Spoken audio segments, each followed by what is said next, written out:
My name is Jock Fresco. I'm an industrial designer and a social engineer. I'm very much interested in society, in developing a system that might be sustainable for all people.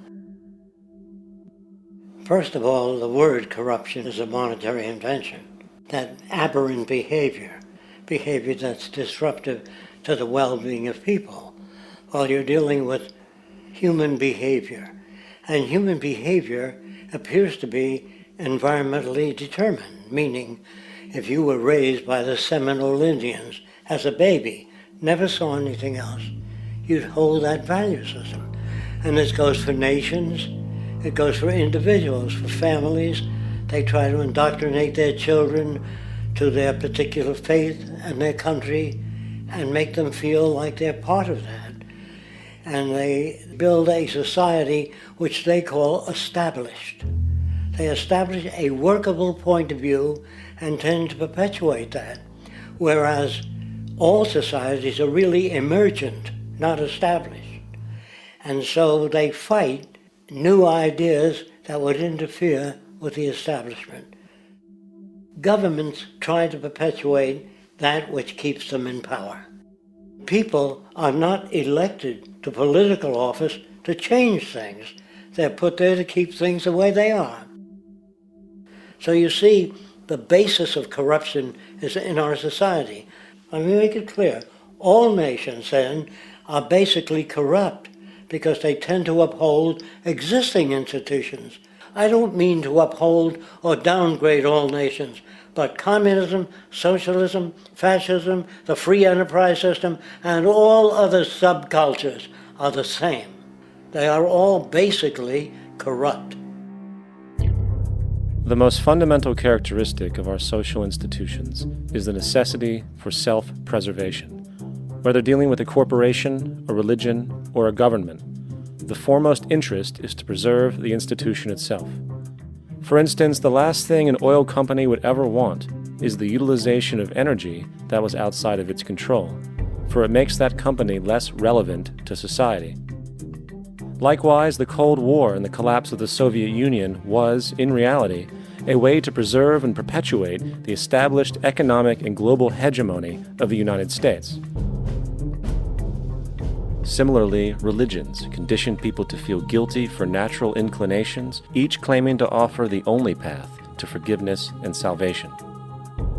At the heart of this institutional self-preservation lies the monetary system, for it is money that provides the means for power and survival.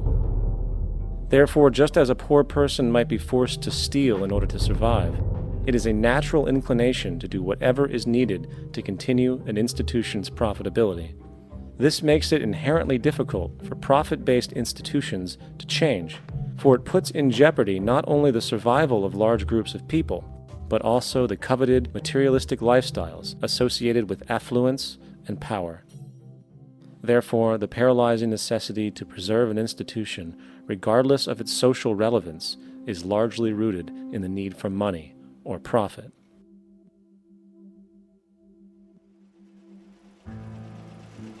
What's in it for me is why people think. And so if a man makes money selling a certain product, naturally he's going to fight the existence of another product that may threaten his institution. Therefore, people cannot be fair, and people do not trust each other. A guy will come over to you and say, I got just the house you're looking for. He's a salesman. When a doctor says, I think your kidney has to come out, I don't know if he's trying to pay off a yacht or that my kidney has to come out. It's hard in a monetary system to trust people. If you came into my store and I said, this lamp that I've got is pretty good, but the lamp next door is much better, I wouldn't be in business very long. It wouldn't work. If I were ethical, it wouldn't work. So when you say industry cares for people, that's not true. They can't afford to be ethical. So your system is not designed to serve the well-being of people. If you still don't understand that, there would be no outsourcing of jobs if they cared about people. Industry does not care. They only hire people because it hasn't been automated yet. So don't talk about decency and ethics. We cannot afford it and remain in business. It is important to point out that regardless of the social system, whether fascist, socialist, capitalist, or communist, the underlying mechanism is still money, labor, and competition. Communist China is no less capitalistic than the United States. The only difference is the degree by which the state intervenes in enterprise. The reality is that monetaryism, so to speak, is the true mechanism that guides the interests of all the countries on the planet. The most aggressive and hence dominant variation of this monetaryism is the free enterprise system. The fundamental perspective, as put forth by early free market economists like Adam Smith, is that self-interest in competition leads to social prosperity, as the act of competition creates incentive, which motivates people to persevere. However, what isn't talked about is how a competition-based economy invariably leads to strategic corruption, power and wealth consolidation, social stratification, technological paralysis, labor abuse, and, ultimately, a covert form of government dictatorship by the rich elite. The word corruption is often defined as moral perversion. If a company dumps toxic waste into the ocean to save money, most people recognize this as corrupt behavior. On a more subtle level, when Walmart moves into a small town and forces small businesses to shut down for they are unable to compete, a gray area emerges. For what exactly is Walmart doing wrong? Why should they care about mom-and-pop organizations they destroy? Yet, even more subtly, when a person gets fired from their job because a new machine has been created which can do the work for less money, people tend to just accept that as the way it is, not seeing the inherent corrupt inhumanity of such an action. Because the fact is, whether it is dumping toxic waste, having a monopoly enterprise, or downsizing the workforce, the motive is the same: profit. They are all different degrees of the same self-preserving mechanism, which always puts the well-being of people second to monetary gain. Therefore, corruption is not some byproduct of monetaryism. It is the very foundation.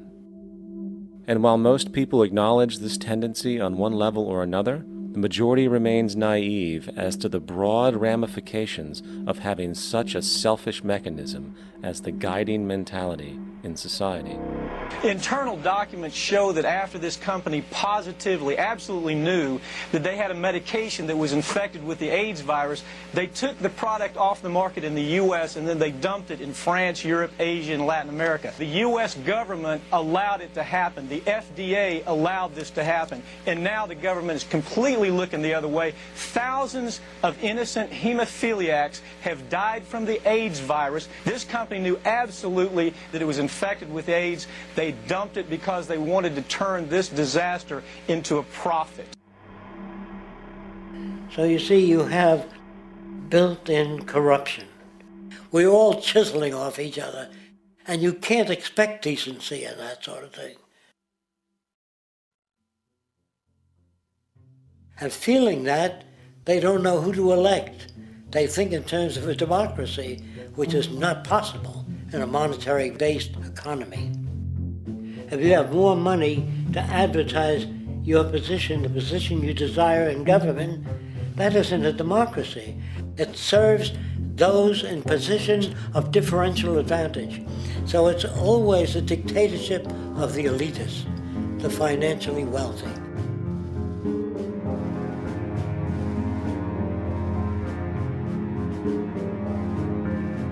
It is an interesting observation to note how seemingly unknown personalities magically appear on the scene as presidential candidates.